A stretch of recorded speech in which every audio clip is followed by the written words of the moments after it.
रोजच्यासारखं आजही सकाळ झाली आपली जिममध्ये. पण आज जिममध्ये होता लेगचा खतरनाक पंजर. पण आपली किती फाटत राहिली तरी मैदान सोडून पडताना कारण की संदीप भाऊ जबरदस्ती मारायला लावते. मग केला वॉर्मअप. सगळ्यात पहिले मारले पॉवर स्क्वॉट. हा आपला तिसरा सेट आहे पॉवर स्क्वॉटच्या, जो 100 kgमध्ये 15 रेपिटेशन मारले. मग जसाच पॉवर आला सरळ जाऊन संदीप भाऊने झोपवलं लेग प्रेसवर. मग लेग प्रेसवर लावली 250 kg मारायला लावले 20 रेपिटेशन.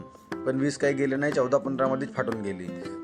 मग संदीप भाऊ याच्यातही समाधानी नाही झाला तर सरळ जाऊन बसवलं लेग एक्सटेन्शनवर.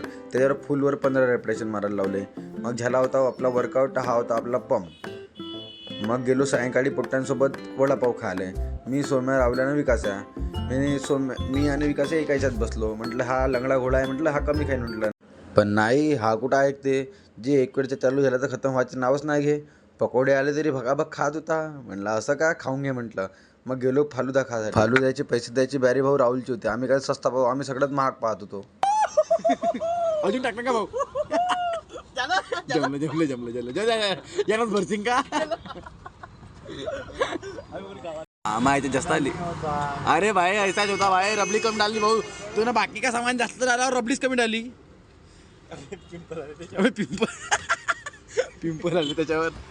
मग घेतला आम्ही आपापला फालुदा न बसलो रोडावर खात. मग त्याच्यानंतर गेलो साईराम. मग तिथं भेटला आपल्याला निश्चल भाऊ. कोण म्हणते पोलीसवाले लोकांना घालते म्हणून. विचार आमच्या निश्चल भाऊ एवढं चांगलं का आम्ही त्याला घातला. 150 रुपयाची आईस्क्रीम खाल्ली असेल त्याच्याकडून. मग फुकटची आईस्क्रीम खाऊन आलो आपल्या घराच्या रस्त्यावर वापस.